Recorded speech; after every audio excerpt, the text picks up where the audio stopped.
there is a curious moment, often brief, often quickly dismissed, that occasionally emerges when you catch your own reflection in the mirror, not as a face, not as an identity, but as something eerily unfamiliar. It's that subtle vertigo of self, a flickering sense that perhaps you are not who you think you are. Most ignore it. Few follow it. But within that moment lies a crack in the great illusion, the veil that has wrapped itself around consciousness since the first breath of incarnation. What you call you is just a mask. The words echo like an ancient spell spoken through countless tongues and civilizations, whispered by mystics in mountaintop caves, encoded in sacred texts, muttered by madmen mistaken for saints. But what does it truly mean? Can we dare to peel back this illusion, this fragile casing of personality, memory, and narrative, and discover what lies beneath? Or would the very act dissolve the entire scaffolding of what we've been taught to believe is reality? Imagine a stage, grand, endless, shimmering with dreamlight. On this stage, each of us performs a role so convincingly that we forget it is a performance at all.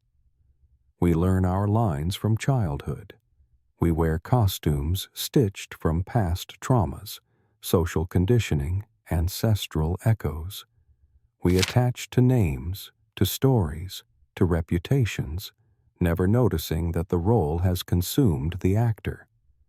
The mask is not just on the face, it is in the eyes, the voice, the thoughts we think are our own.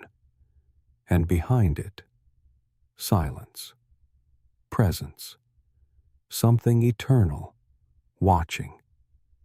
To remove the mask is not to reject the life we've lived. It is to wake up from it. It is to see, for the first time, that we have mistaken the avatar for the player, the image for the essence, the echo for the source. Most live entire lifetimes without realizing they are wearing a mask. Others feel its weight, but fear what might happen if they dare to take it off. But for a rare few, perhaps including you, the moment arrives where the longing for truth outweighs the comfort of illusion. We live in a world obsessed with identity. We collect labels like trophies, names, careers, nationalities, genders, zodiac signs, Myers-Briggs codes, traumas, tribes. We cling to them not because they define us, but because they distract us from the uncomfortable truth that we don't really know who or what we are. The paradox is almost cruel in its elegance. We try to define the infinite with words, the formless with forms. But spirit will not be contained. Removing the mask is not a violent act. It is not rebellion for rebellion's sake. It is a soft unraveling, a sacred shedding. Like a snake releasing its old skin, like clouds parting to reveal the sun, like a soul waking up from a long, intricate dream. And once the mask falls, the entire world shifts. Not because the world has changed, but because the seer has. This journey, the removal of the mask, is not linear, nor is it guaranteed. It is both terrifying and beautiful. It strips away everything you thought was solid and replaces it with something you can't grasp with the mind, only feel with the heart.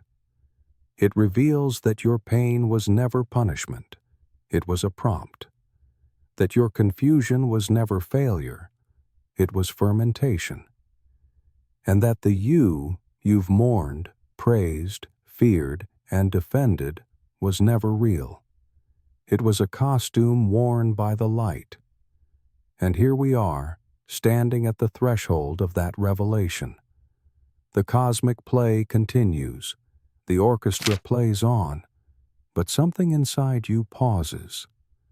Some deeper part of you, older than this life, wiser than any book, leans forward. It knows this moment. It has waited for it. The truth is not hidden. It is simply layered. Hidden beneath thought, beneath time, beneath identity. Waiting for you, not in some distant heaven or esoteric text, but in the quiet space between your thoughts, in the part of you that was never born and will never die, in the part of you that never needed a name. So now, the mask quivers, the illusion falters, and the silence behind it begins to speak. To understand what it means to remove the mask of self, we must first understand what the mask truly is and why it's there at all. It is not accidental. It is not imposed as a punishment or flaw. The mask is part of a cosmic mechanism, a sacred design woven into the very structure of reality itself. It exists to give the formless a form to dance in, a stage on which the eternal may experience time, limitation, and forgetting, only to remember itself again. At the heart of this is the concept of Maya, the grand illusion. In countless traditions, Vedantic, Gnostic, Hermetic, even quantum, the physical realm is not the final reality, but a veil, a projection, a hologram constructed from perception and belief. What you call you is often no more than a configuration of inherited ideas, thoughts shaped by culture, emotions shaped by trauma, choices shaped by programming you did not choose. The mask is made of these, not lies, but layers. Layers over the real. These layers form the loop, a sacred cycle we are born into, forgetfully and faithfully. The loop is not just the cycle of birth and death, of action and consequence. It is the cycle of mistaken identity, the moment we believe we are the mask and not the being behind it. We incarnate into form, we attach to the name, the body, the story, and we begin the long play. But the loop can go on for lifetimes. As long as we identify with the mask, the loop perpetuates itself.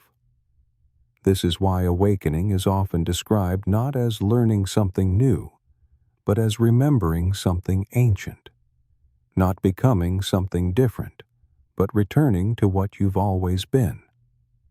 When mystics speak of enlightenment, they are not speaking of reaching higher, but of seeing clearly.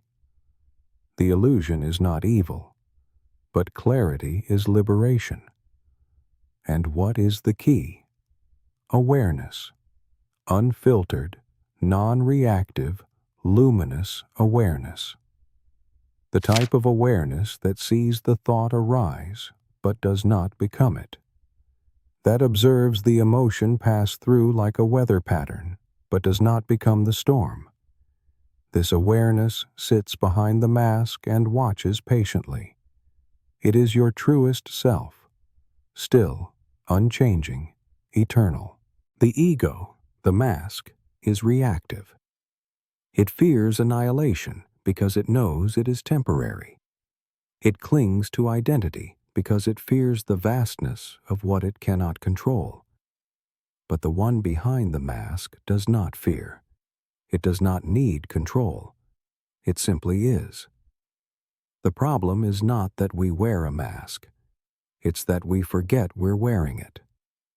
The tragedy is not in the play, but in the forgetting that we are the actor, not the role.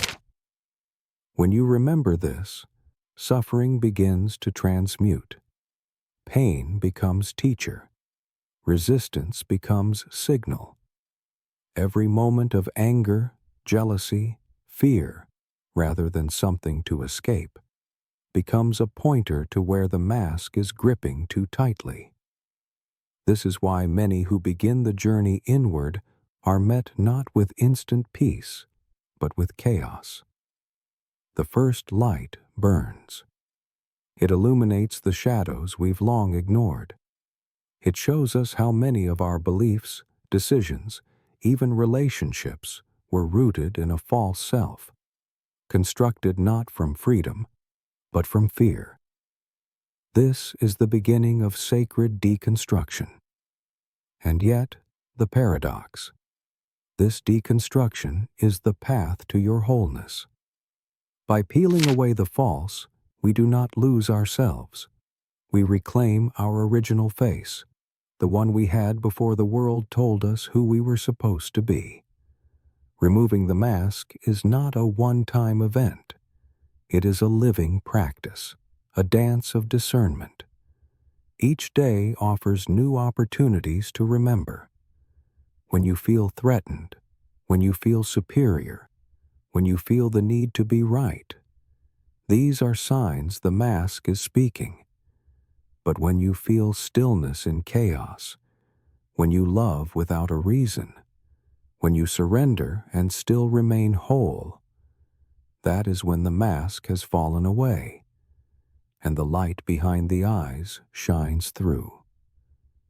This is the central axis of this exploration. You are not the mask. You are not your thoughts, your trauma, your conditioning. You are the spacious field within which all these things appear. You are not the actor playing the role, but the awareness that chose to step onto the stage in the first place. And once you see this, the loop begins to dissolve. The spell weakens. The prison unlocks, not because the walls crumble, but because you realize they were never there to begin with.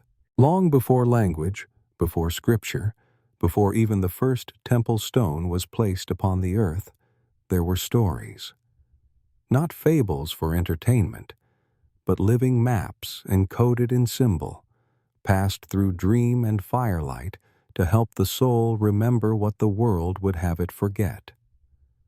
Let us now walk into those inner landscapes, where the mask begins to tremble beneath myth, where parables carry keys, and where the veil is not torn, but outgrown. In one such tale, older than dust, but ever new, there is a being of pure light. Let us call it the flame. The flame has no boundary, no name, no concept of separation. It simply is, radiant, indivisible, and free. But the flame grows curious. It wishes to know itself, not just be itself. And so, in a great act of cosmic dreaming, the flame condenses into form. It shapes a body, a mind, a life. It puts on a mask. This mask is not a lie. It is a necessary costume in a realm where the infinite must be translated into the finite. But the danger was always this: the flame would forget. The mask, meant to be a temporary lens, would become a prison. The being that once knew itself as boundless would now fear death, cling to opinion, seek validation. It would forget it was fire and think itself a candle. The story continues. One day, after lifetimes of wandering, the being stumbles upon a cracked mirror. Not a normal mirror. This one reflects not just appearances, but essence. It shows not the face, but the flame behind the face. The being is shaken. It sees flickers of light it cannot explain, feels ancient stirrings that make no sense to the character it has played for so long. A voice, not from outside, but within, whispers, "This is not all you are." And in that moment, the mask shifts. Not fully removed, not yet, but something deeper is set into motion. The dream begins to unravel. This is how awakening often begins, not with fireworks or visions, but with a fracture in the known, a silent cracking open of the false. There is another story, a darker one, held in the mystery schools and echoed in dreamscapes around the world. It tells of a realm where souls enter through forgetting. Each is given a name, a purpose, a set of eyes, but also a blindfold. The blindfold is sown of fear and memory, ego and shame. And yet, hidden within each soul is a golden thread. The thread glows faintly at first, almost imperceptible amidst the noise. But if followed, it leads to the place beyond masks, beyond belief, the place of origin. Some call this thread intuition. Others call it divine remembrance. But all who have found it say the same thing. It cannot be forced. It can only be followed when you are quiet enough to feel it. And it will lead you through storms. It will ask you to burn your old identity like a phoenix molts its feathers. It will lead you to lose everything you thought you were, and in return, give you back everything you truly are. And finally, a symbolic tale from the desert. A traveler finds himself in a land where everyone wears elaborate masks. The masks are beautiful, gold-leafed, adorned with stones, marked with expressions of power, sorrow, wisdom. The traveler begins to feel ashamed of his bare face and fashions a mask of his own. At first it feels strange, but soon he cannot go a day without it. He forgets the feel of the wind on his skin. He forgets the contours of his real features. One day, a storm sweeps through the land, tearing off masks from every face. Some scream and run, others weep in terror, clutching at shattered fragments. But the traveler, standing still in the chaos, touches his bare skin and smiles. "Ah," he whispers, "so this is who I am." And though the storm passes and many put their masks back on, the traveler walks forward, unmasked and unafraid, radiating something not of this world, but deeply of the self.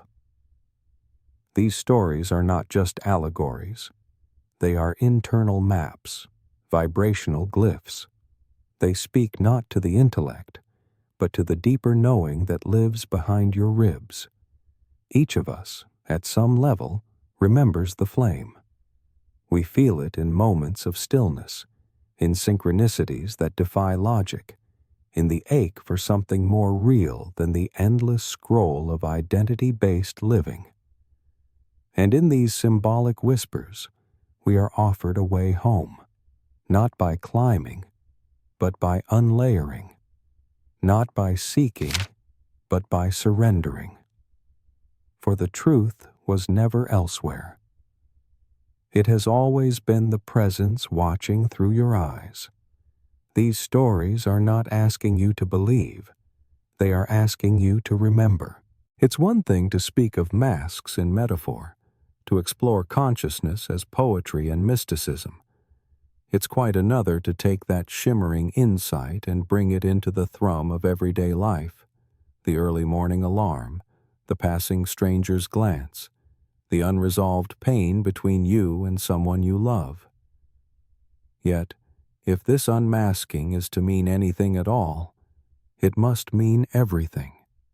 It must reach into the small places and the quiet corners, transforming not just how we see the world, but how we move through it. To live without the mask does not mean abandoning the world. It means moving through it with remembrance. You still play the role, parent, artist, healer, teacher, but you are no longer bound by the role. You become the actor who knows they are acting, the dreamer lucid within the dream. There is great freedom in this. No longer must you cling to opinions just to feel safe. No longer must you defend your wounds as though they are your identity. You begin to choose rather than react. You respond instead of repeat. You breathe instead of brace. Consider the moments in your life when you have felt most triggered, most emotionally hijacked. In those moments, the mask is defending itself.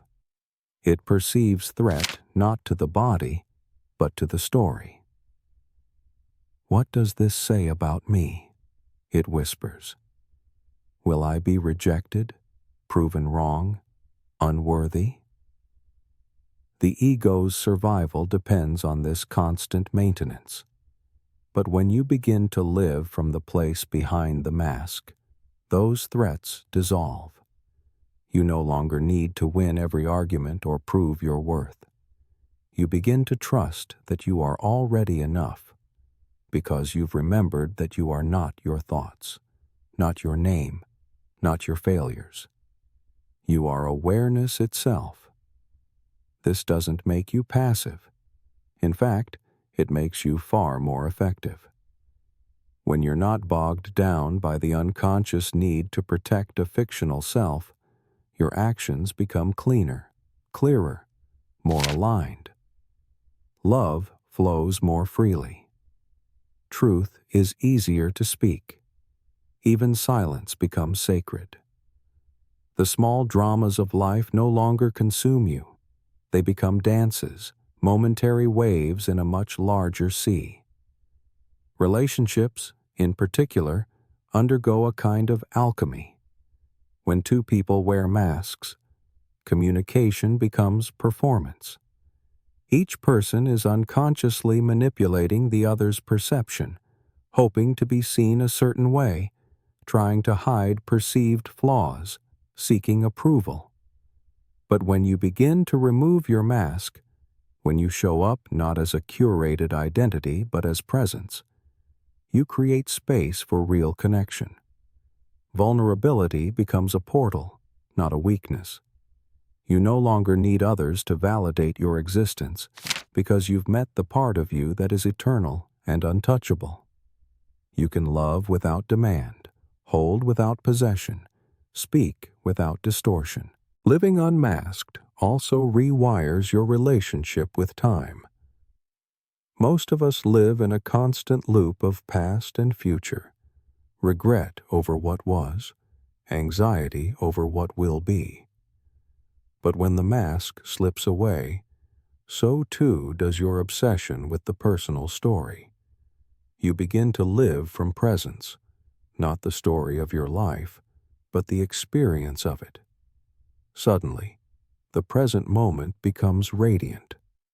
Even the mundane, the sound of water boiling, the feel of sun through a window, the pause before words, becomes alive, imbued with the sacred.